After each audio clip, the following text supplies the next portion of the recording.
Welcome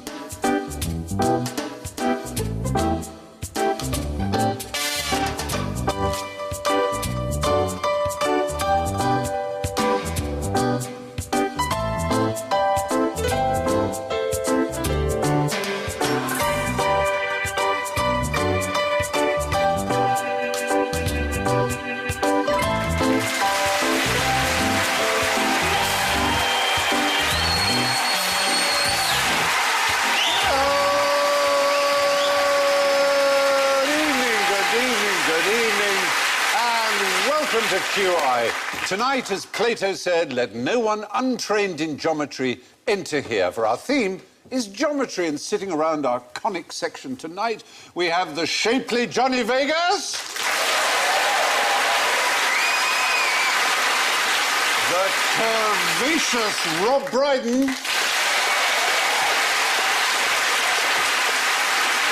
the hyperbolic David Mitchell, and a square peg in a round hole, Alan Davis.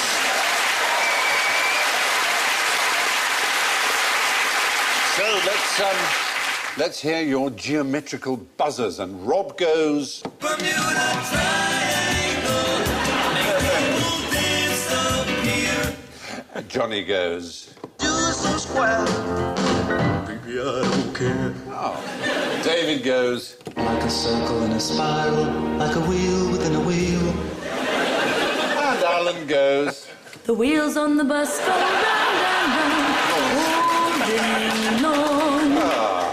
Now, I thought we'd begin tonight with some fashion tips. Johnny, you're looking very, very svelte, if I may say so. What's your secret? Well, it's a tidy neck. Tidy neck? Yeah, a tidy neck, and the buttonhole just left casual enough. Yeah. So if a lady should approach you, you know, she's going, there's room for change. But not too much. Oh, that's... Two buttons down. Part slag, part halo. Hey, anyone have any thoughts as to why he might be looking, or might not be looking svelte? Is it to do with the direction of his stripes? It is to do with the direction of his stripes, Rob Brydon. It is. Look at the picture over there. It's accentuating my breasts. On the left, that's Alexander Armstrong on the left. It does look a bit like that. It does, doesn't it? Yeah. It does look like him. True. Yes. It's what they do with fat people. They make them wear stripes and you can tell how old they are. It's like cutting a tree in half. But it's supposed to be that vertical stripes make you look slimmer, but they don't. You're right. That's the point. You're absolutely right, Alan Davis. They should wear the horizontal ones. Yeah, the hoop. Johnny is sporting. It's very interesting and surprising because almost everybody thinks that vertical stripes make people look slimmer. In fact, in prisons, sometimes women have asked for vertical rather than horizontal stripes so that they look leaner, or they think they'll look leaner. But it turns out, research from a man called Dr. Peter Thompson of York University has discovered that the large majority think the one in the vertical stripe is larger than the one in the horizontal stripe when they are the same size. It's a bit like when you're hot, the best way to cool down is not by drinking a cold drink. Rob Brydon. It's by going into an air-conditioned building. And then having a cold drink. Surely this shows, actually, that it makes no real difference at all. Because we're determining whether wearing vertical or horizontal stripes makes you look thinner. Yeah. And you can't tell by looking. You have to do research. Yes. The difference is so slight, you have to do research with hundreds and hundreds of people. Basically, people look as fat or thin as they are. I beg to differ. I have a friend who's quite short, and he likes to wear vertical stripes because they make him look taller. Only when he's not standing next to anyone. It's not going to make him look taller than a taller man. It's all relative. He'll just say, oh, there's a normal-sized man next to an enormous man. And then you go, oh, thank God, he's taking his striped shirt off. It's actually a tiny man next to a normal man. I've missed your angry logic, David, I have to say. I think it just alternates, doesn't it? For ages you think, OK, vertical stripes make people look thinner. Then you say, oh, she's wearing vertical stripes, therefore she must be fatter than she looks. Therefore you start thinking, oh, she looks fatter because she's wearing vertical stripes. So suddenly horizontal stripes start making you look thinner because, oh, she must be thin, otherwise she'd never dare wear horizontal stripes. Then they go, oh, no, horizontal stripes make you look thinner. Oh, she must be fat, she's wearing horizontal stripes.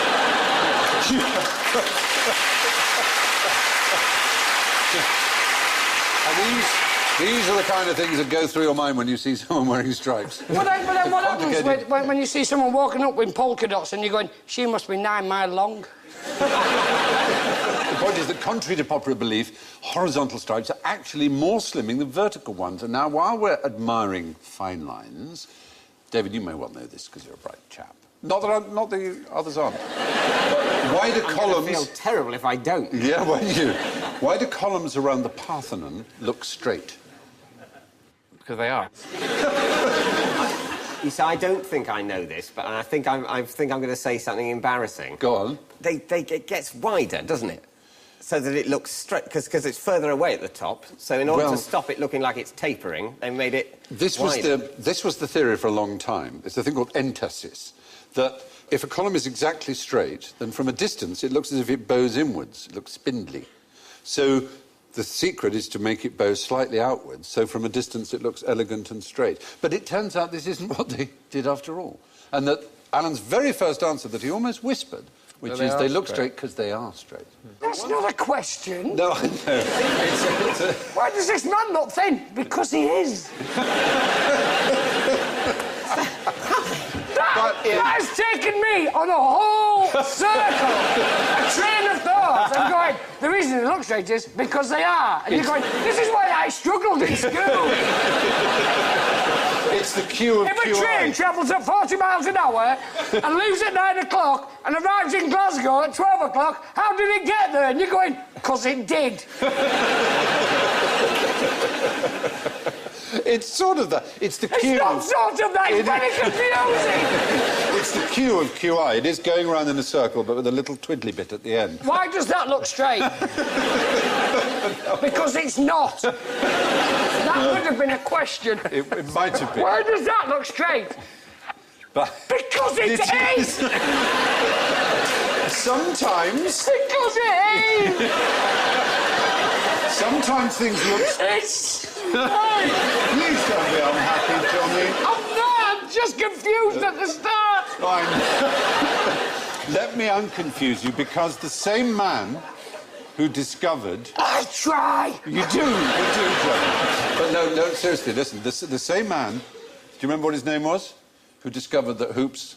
Peter Thompson. Peter Thompson, very good. And he also discovered that the straight lines on the Parthenon are straight. But, Johnny, you can take it up with him because he's here tonight in the studio. Peter, where are you, Peter Thompson? What's he wearing? There he is. He's wearing a straight moustache. Hello, Peter Thompson. Hello. You've upset Johnny, unfortunately, but what's your point?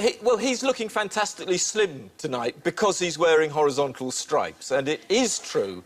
I'll still have a heart attack.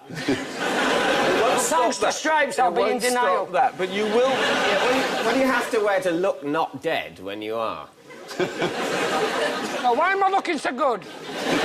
Well, you're looking good because you're wearing horizontal stripes. They will make you look taller. Vertical stripes will make you look wider, certainly. Which is against what everybody believes, isn't it? Yes, but someone has to do the science to show what is true. Now, if you're really fat, it's not going to make a lot of difference because the effect's not that big. So it's not... You may have roused the beast within Johnny. I give you my theory. Peter Thompson, thank you very much indeed. Dr. Thompson, everybody. Excellent. There you are.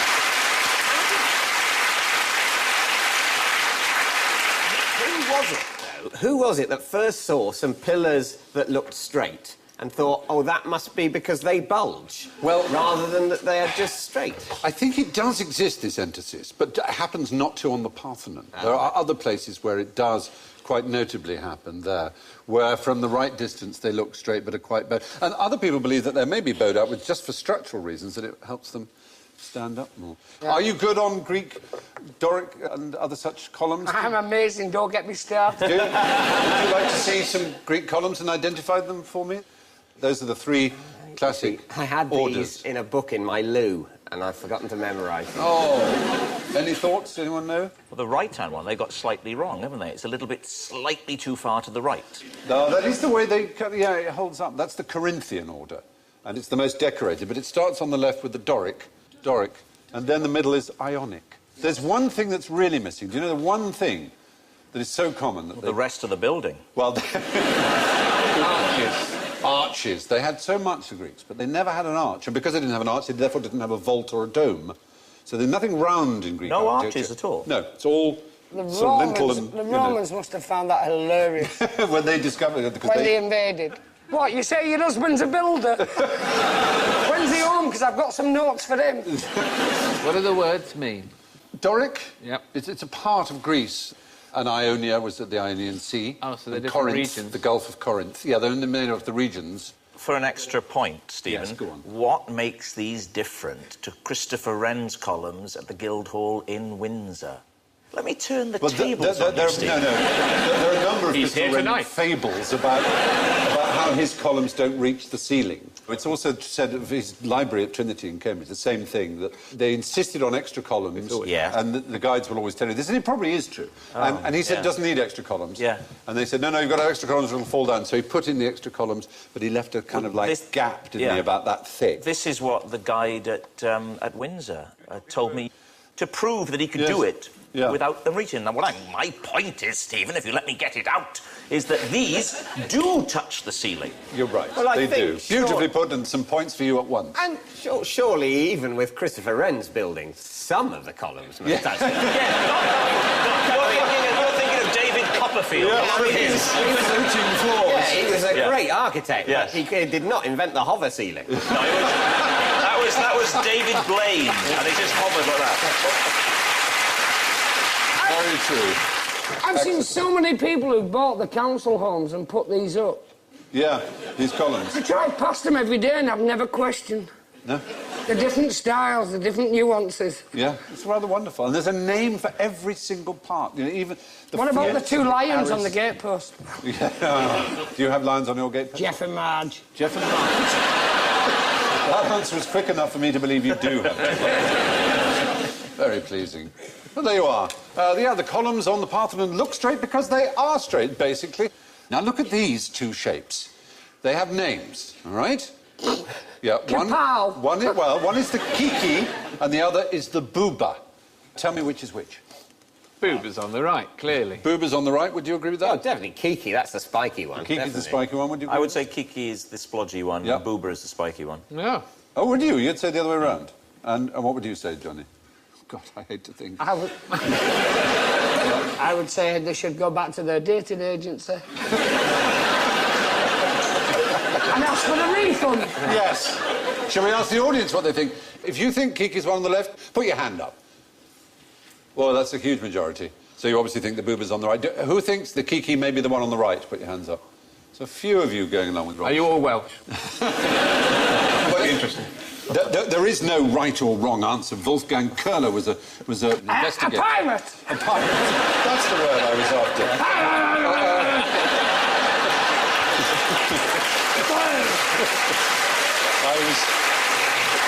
I wanted to say psychologist. I looked at you and all I could think of was psychiatrist. I don't know if it's the same in other languages, but in English, point sounds pointy, blob sounds blobby. That's the point. And the point is that it's true in all languages. That kiki sound, to anybody, whatever their culture, whatever their background, they would think that was the spiky one there, the one on the left, Crack the blue one. and a slop. b thing they would think of as a blobby thing. And Is it a form of onomatopoeia, Stephen? It kind of is a form of honour, as you rightly say, matter, as you pointed out, Pier. Well done. That's right. Exactly what I would say. Yes, it is. And it seems to go deep within us in whatever our culture. And there are other languages, for example, in Huambisa, which is a South American language. 98% of people who didn't speak Huambisa, when seeing the words chunchuikit and morts, thought that if one was a fish and one was a bird, that Chuntrikit would be a bird and Morts would be a fish. Flap, flap, flap, flap, flap. Somehow, yeah. There is a deep onomatopoeia, it seems, within... And yet, the Welsh word for carrot is moron. Is it? So there we go again, bucking the trend. I'd say, as if moron was going to be a word for a food, I'd say it would be for something, you know, more like a mousse or a, you know, a pâté, A maybe. potato, I would see a baked potato. Well, they're quite blunt, aren't they, carrots? Yes, but Moron is the Greek for blunt, which is why it means obtuse, blunt-witted. Oxy is sharp, moron is blunt, hence oxymoron being a carrot is right for carrot because it's crunchy. Carrot.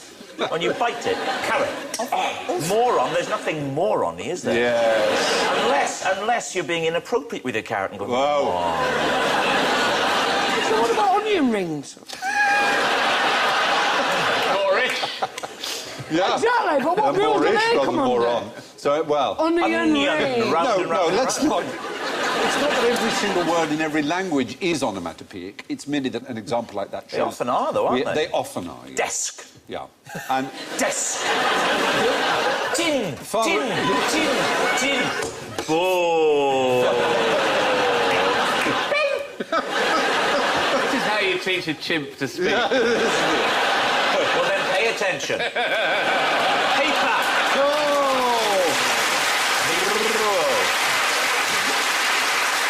Very mean and most unjustified.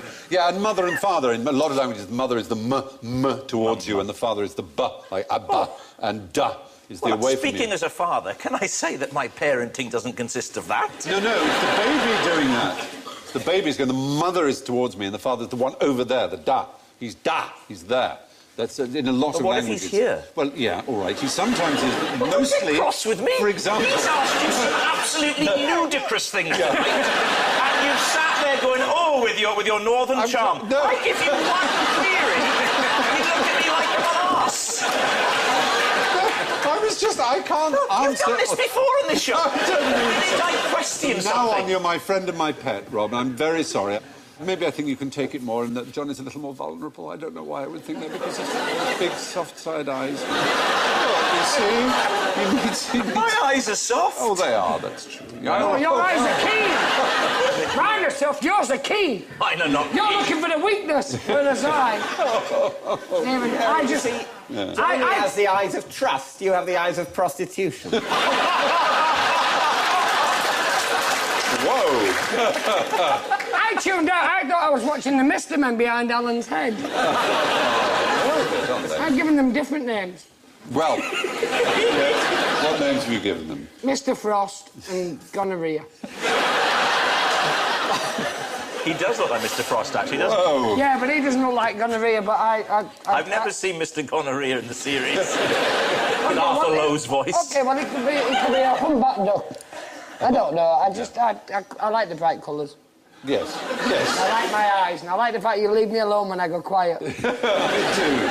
Well done, everybody there. Tarts and chimpanzees and all. After that display of topological trickery, perhaps we should get back to our books. So, can you tell me what the most successful textbook of all time is?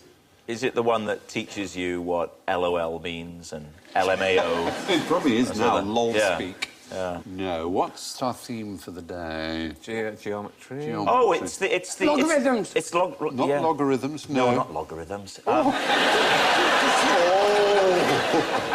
Do you want my eyes? Do you like my eyes? Stephen, is it logarithms? No. It's not logarithms. There's a jolly good guess.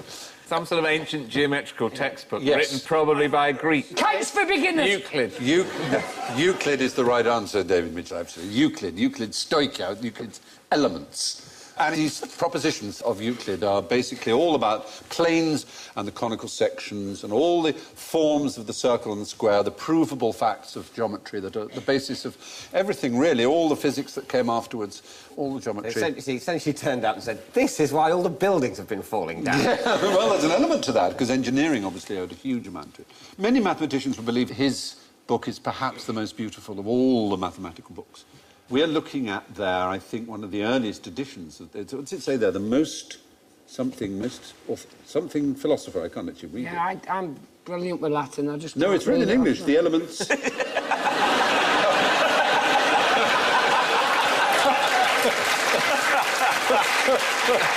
But the names, you're right, the names are written in Greek there.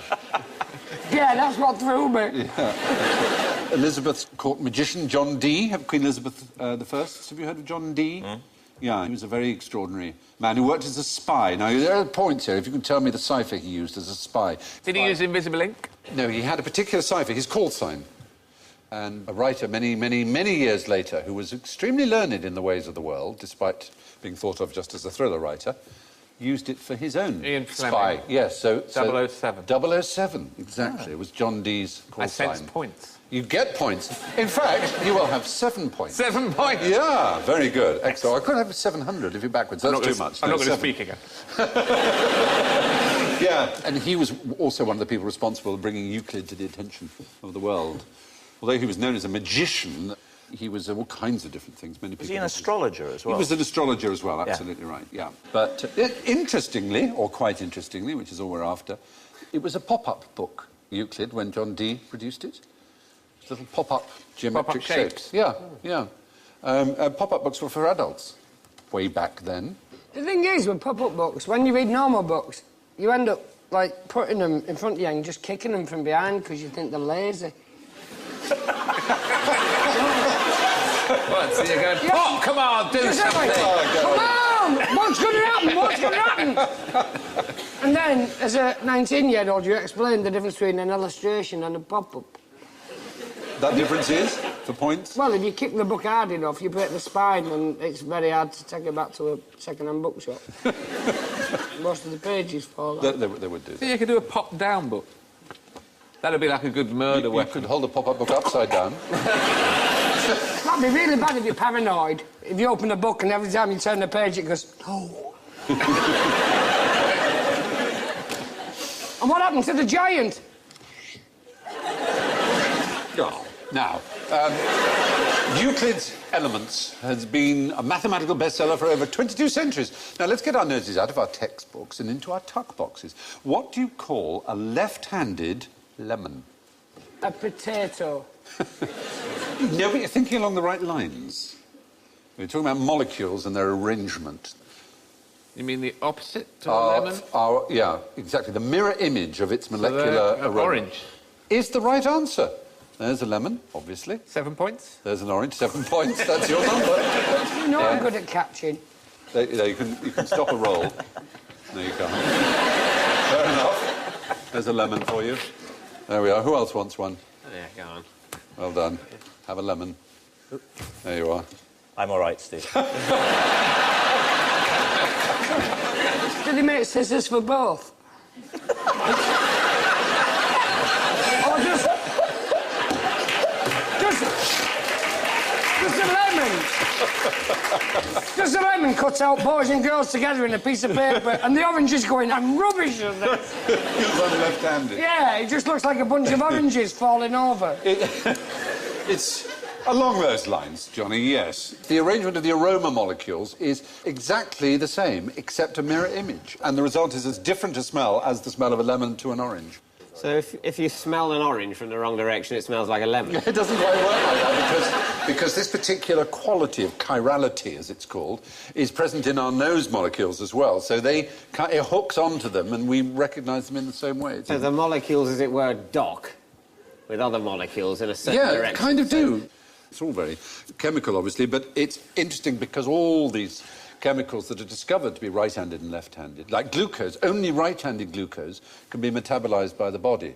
And so natural glucose in sugar, for example, is all right-handed, and all the left-handed ones are the diet ones, sucralose and that sort of thing, which are the ones that aren't metabolized, and therefore you can eat as much as you like without gaining weight, because they don't get metabolized by the body. So there are useful sides to it, this kind of handedness of chemicals. You've got to go in and ask for right-handed fruit.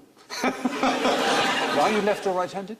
Which are you? I'm right-handed, but you know what's really interesting? Yeah. My friend thinks he's right-handed, but his wife thinks his handwriting is so bad because he's left-handed and lives in denial. Ah. Any left-handers? No, You're all he's right-handed? rubbish. Do you know the proportion of right-handed people around the world, not just in, as opposed to left-handed? 9 out of 10. Just about. It's a little less. They think it's between 70 and 90. It'll be far less when the war comes. With the what? The Morecambes? The Warcombes. What's a Warcombe? The left-handed and the right-handed. War comes. No, not when the war... Oh, when the war comes, I'm sorry. I'm so sorry. I thought it was a family called the Walcombs. Surely one day the right-handed will rise up and crush the left-handed. They may do. Yeah, because there's no way I'm feasting on that. Fair point, I think. But yeah. So, yes, is there a prevailing theory as to why right-handedness is the most common? Well, isn't it sides of the brain and, you know, different sides do different things and you look off to the right when you're making up a lie, you look to the left if you're recalling something real. Yeah. I would imagine it's to do with that and how straight the columns are within your brain and whether or not they actually touch the roof of your head. The molecules that make oranges smell orangey and lemons smell lemony are the same, just mirror images. So a left-handed lemon, in a sense, is an orange. Perhaps we should examine an easier shape. How many cricket pitches are there in Kansas? One big one. Well, it's a big square shape, but not a cricket pitch shape, Kansas. It's to do with the measurement of corn, isn't it? It's to do with the measurement... It's nothing to do with the measurement of corn. No, you're on exactly the right lines. Americans... How do they measure? Do they use the metric system or do they use a version of our imperial system? They use yards and feet and miles and... Yes, and the length of a cricket pitch, which is? 22 yards. 22 yards, and it's called a chain. OK. And when America was being measured out, they used these ancient English measurements. A chain, as I say, is 22 yards. There are 10 chains to a word that's still used in sport. Furlong? A furlong, brilliant. 7 points. 80 chains to a... Mile? Mile, yes, excellent. We'll do very well here. And an acre is 10 square chains. That's where an acre is derived. Right. OK? And this man, Gunter's chain, he actually had a chain that he used, like that, to measure out the land.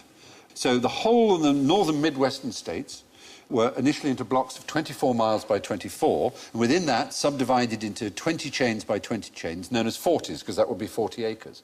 You may remember in The Grapes of Wrath, the Steinbeck novel, that the farmstead is the smallest type of farm, which is known as a 40.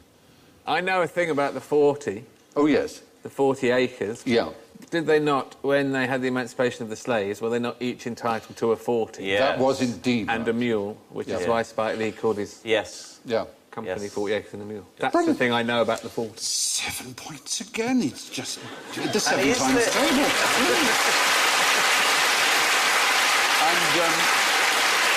And is the country still divided by the Willie Nelson line? Well, yes. You can see them there. This is from the air. And because Kansas, which is one of the most rectangular shapes of any of the states, almost perfectly so, you can actually calculate how many it is, and it's 3,474,386,388 cricket pitches would fit in there, in fact. That's quite different to the answer I had in mind. Is it? Well, you can save it by telling me what's the capital of Kansas? What city is the capital? Arkansas. No, that's another state. I need a name of it. It's... Kansas City. Oh, it's not all those sevens you'd said. Squirreled all your sevens away. It's Topeka, if that's of any help. Topeka, Kansas? I've never even heard of Topeka. No. Topeka, Kansas. Well, Topeka mockingbird? Topeka mockingbird. Little gurgle. But actually, surprisingly, in terms of real cricket pitches, for playing cricket on, there are 7 that we can find in Kansas. Just 7? 7, which is more than you might expect. Not in a state of that size. That's hardly any. Not really, for America. They've got room for more than 3 billion. Yeah, we know they've got room for more, but... Wow. There you are. Is that you or Mike Gatting? I can't There you are. Of course, if you talk about that area, I mean, Elvis would be one of the most famous citizens. Now, where was Elvis born? Does anybody know that? Tupelo, Mississippi. Yeah. Of course, then he moved to Memphis in a different state, yeah. Tennessee. Yeah. And that was where he became very, very famous and started off in 1955 with That's All Right Mama. He was with the Sun record label at that point in Memphis. Then he signed with RCA Victor Records in New York. Now, with them, of course, he did Heartbreak Hotel right the way through the movie years. He turned his back on Sam Phillips, and that was... Well, no, because Sam came to his opening night in Vegas in '69, and Elvis can be heard saying, Sam, this one's for you. And I think Sam, with the greatest respect, Stephen, I think it's more my area than yours. It's not something I ever thought I'd get a chance to say. He then went on until his untimely death in 1977. Is this... I haven't said anything for a while. Date again? August 16, 1977. Yeah. It's like Radio 2 in the middle of the night. He has come out with such bilge. And just sit there like we're in Rain Man, loving it. I come out with something factual. There are a lot of Elvis fans out there who will have been loving that. Why are they all catching? Why is nobody actually playing in the middle? Why is nobody explaining cricket They to are, them? but they're behind that bloke. Oh, are they? I assume he's waiting to go in. Yeah, nothing to see. Anyway, after that bombshell, and I do love you, Rob, and I want you to know that. I really, really, really do. Yeah, but don't say it while you're reading something else. That's what my dad always did on my birthday. Of course I love you. I'm reading it here. It's what your mother wrote. Tell me the oldest international sporting fixture on Earth. England v Australia at cricket. No, it is cricket, though. England v Scotland. No, it's America versus Canada at cricket. But we're going to take a bird's eye view now. What's the best place to go to look into the future? If you want to look into the future, where should you go? A sci-fi convention. A sci-fi convention? Yeah. Yeah. Right, OK. That's maybe. Any other... When you see the stars and the sun and all that light, that's old light. That's looking into the past, yeah. Yeah. I think you so you have to go past that? You look backwards, because history teaches us the future. Because from history, we learn patterns. And as Dr. Phil says time and time again, the greatest indicator of future behaviour is past behaviour. When are you going to realise he's not interested? I'm sorry. Tell him you're interested. I'm very interested in that. That's a very, very good answer. Unlike when you speak, he's not frightened. There is, just to return briefly, just to pull the reins in, if I may, a little. There is, of course, a very good answer, but there is a place where physically you can, as it were, look into the future. Of course, you're not literally looking into the future. Is it like by the international date line? The international date line, exactly. Does it have the magic hill where you're going up even though you... Oh, no, it's not that. No, it's not that. No, this is literally the date line, which See, is... that was stupid. No, it He wasn't. entertained me. No, it wasn't stupid. I knew that was wrong, and he went, no, of course it's not Johnny, but with you, he just doesn't like you. This divides the... Thanks, Stephen. That's fine. Oh, come on. So that if you're on... Well, looking at it, we'd say the left-hand side of that red line, right, is in time ahead of the right-hand side. So if you were to fly from Los Angeles, in America on the coast there, to Sydney, Australia, you would lose a day, as I did, in fact, just a few months ago. If I stood perfectly on that line... You drown. And let's just say... Unless you're still on the very spot. If I stood on that line... Yeah. And there's an accident, you could jump over the line and stop yourself from doing it. Aside... You could warn yourself, Yeah. you could wave back and Aside You're from... thinking of Michael Does it J. work Fox. both sides? Can you jump back and stop yourself making mistakes? No, obviously it can't literally do that. But if you lost a day flying, so essentially it was 2 days later... I and went you on the don't- 18th of December and I arrived on the 20th. Having only lived 1 day. Having only flown for, the So normal- you were only a day older, and yet the world was 2 days older. Yeah. Well, part of the world was 2 days older. Yeah. So if you did that every day, you'd live twice the number of days of most humans and would appear, despite only having lived, say, 80 years, to have lived for 160. But you wouldn't Yes, really, it would is. you? It goes amazing, 160-year-old man. What did he achieve? Nothing. He had a long airline. Would you struggle to hold down a job? Yes. Yeah, you Yes, would. you would. In terms of a pension? But you might be able to do it if you lived on the Diomede Islands. The Lesser and the Greater Diomede, which are up there, at the very top. What's that area of water called between Russia and... Bering Strait. The Bering Strait, exactly. And we can zoom in there, and you can see there's the international date line, and there's big Diomede and small Diomede, the Greater and the Lesser Diomede. So if you were stood with your child and he had a pet rabbit and it died... Right. Could you jump over that timeline with the rabbit... It would come back to life, still be and very then ill jump and back die. with it? I'm going to ask you what your opinion is. What do you think? I think, me personally, but I'm selfish, what I would do, I'd get a jet ski and stay on the line and go around the world. Right. Yes. and stay at my perfect weight and this age for the rest of my life. And I would just go around the world continually following that line, shouting advice and being mistaken for God. And if you did follow the line all the way over the pole, where would you end up? So the line doesn't go all the way around? Well, of course, yes, it does.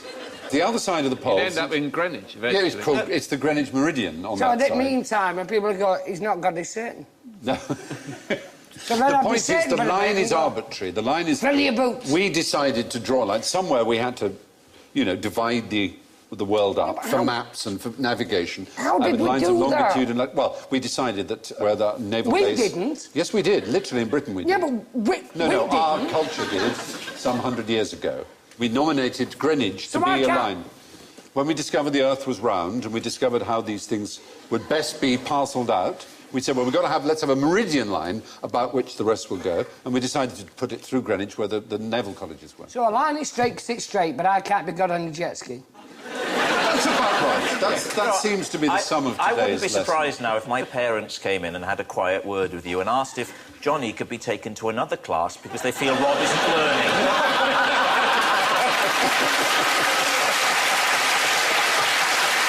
That's exceptionally well expressed. All right. But hang on, though. Yeah. The international date line is wiggly. The Yes. Greenwich Meridian isn't. No, you're right. It passes round territories and island groups for various reasons. So basically, two houses on the same street aren't on two different Well, days. in fact, it tries to avoid going through land as part of the... It only goes through water. It goes... The closest it gets is there. There it's Whittle. Does small Diomede look at big Diomede and watch people get older faster? Yeah, exactly. You can look. So if you're standing on big Diomede, you are looking at the past. If you stand at little one, you're looking... So it's sort of Friday and you're on big Diomede, you see them on Thursday. And you're already and drunk. vice versa. Yeah, you're already drunk. They're hungover. Well, I think we're... Are you ready to move on? Yes. Good. So the best place to see into I'm tomorrow... tired of being God. Oh, bless. The best place to see into tomorrow is the Diomede Islands, which are on the opposite sides of the international date line. It's a paradox, but now try this one.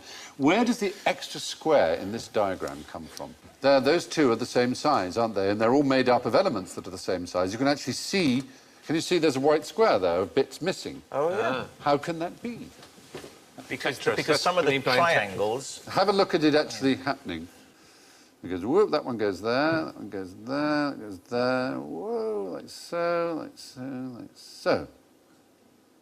So now there's more space in there. Yeah, and that can't be possible. Can it? And yet my eyes tell me it is. Yeah. Yes. It's not even longer. It's the same, isn't it? Yeah, there it is. It is a cheat. That's witchcraft. Yeah, it is rather, isn't it? Funny enough, rather appropriate, it was a magician who discovered this. It's 5 blocks high. 5 blocks high. The same number of blocks long, by the look of it. It's a very small, subtle cheat. The hypotenuse in the top one and in the bottom one seems to be the same, but they are curved, they're not straight. The red triangle has a ratio of 5 to 2, the blue triangle has a ratio of 8 to 3, so the two triangles are not similar. So it's going like that Yeah, and like that. exactly. There's One of them is bigger dipped. area. Exactly. One of them has a slightly dipped line, the other has a slightly up line. The eye assumes they're straight, and it's puzzled by that gap. Anyway, we thought you'd like that. It's quite interesting, isn't it? It's quite interesting. Yeah, there's... Quite like. Yeah. So it's Curry's paradox. It's simply a trick. The gap appears because the hypotenuse is imperceptibly bent. All of which Curry's brings... paradox. Yeah, it's nice, that, isn't it? Should you buy the insurance? Or just risk it? All of which brings us squarely up against our old friend, general ignorance. So fingers on buzzers, if you would. What's the best place to punch a shark? In a pub. In a pub after loads of pork scratchings when he's really dehydrated. And then you look really hard and people who aren't sharks go, don't want to mess with them. Yeah. In the eye. In the eye is the right answer, yes. Yeah. A lot of people, for some reason, seem to think the nose. They may be confusing it with dogs. But the eye is the best place. Or the gill. The eye or the gill. It so happens that more people in the world are bitten by New Yorkers every year than they are by sharks. But not in the water, though. I think, though, you have to take into account the relative seriousness of that event. Well, no, actually, funnily enough. 81% of victims attacked and bitten by sharks suffered minor injuries. OK, how many New Yorkers a year bite someone's leg off? I I don't know, but they may well cause rabies and other hideous diseases. And certainly more people are killed in America by lavatory accidents than sharks. But what saddens me is 120 million sharks every year are killed by us human beings. For their fins? And just for their bloody fins. Just for what, sorry? Fins. Fins. Often the rest of the body's thrown in the water. It's a tasteless thing, a shark fin, as well. It doesn't even taste of anything. Chicken stock has to be added to it to give it flavour. But I hate sharks. Well, why would you? They are beautiful, extraordinary animals. They don't harm anybody. What, because you find them ugly? I think they're scary. They're incredibly scary. Every cell in my body, when I see that, says, it is the enemy. They've got far more reason to be scared of a human than a human has Majority of of a mammals scarf. see human beings in exactly... I would say they would. Look at the miracle of their teeth. That's extraordinary. They have rows of teeth. No, listen. Their teeth go backwards. And they bite, and then they fall out, and the next one literally comes forward, they've got conveyor belt of rows of teeth going all the way back in there. But more impressive than that, Stephen, is how she's managed to do a lipstick underwater. Very pretty and charming. Now your talk of razor-sharp teeth on a conveyor belt's making them sound quite sweet. So, anyway, a shark's nose is a shade too close to its mouth to go jabbing around there, so your best bet is to go for the gills or the eyes. How many legs does an octopus have? I mean... The clue is in octo. Does it vary, depending on the breed? 2 legs is the right answer. Yeah. I saw one in Panto. Yay! That's to say, when octopuses move around on the bottom of the ocean, they use 2 of their tentacles for kind of ambulatory gait, as you can see behind there, and the other 4 they use for holding food and so on. So they could be said to have 2 legs and 6 arms. How much of the moon can you see from the Earth?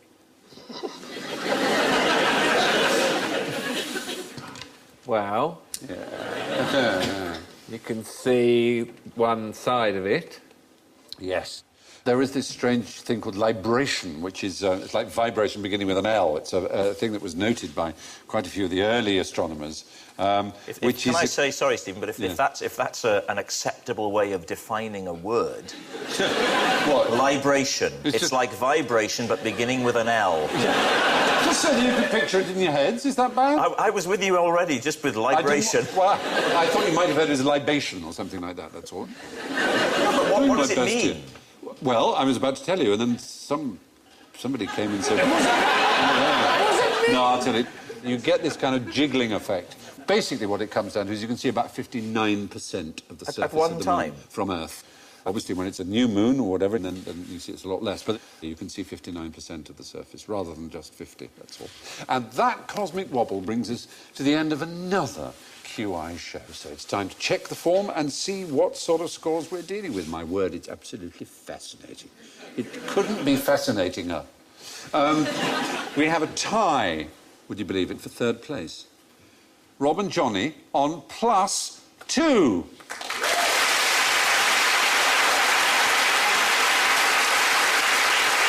Wow. In 2nd place, of course, with 4 points, is David Mitchell. I've got a feeling this is divisible by 7, and it's 21 points to Alan Davis! Whoa!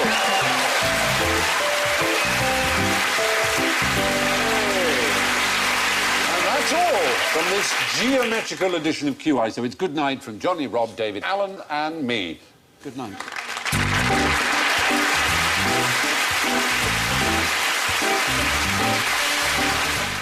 The Rio delegation is off to view the Olympic Stadium by coach this Tuesday at 10 in spoof documentary 2012, which may well be the year they get there. And Rob Brydon back in a little under 2 minutes with his own show.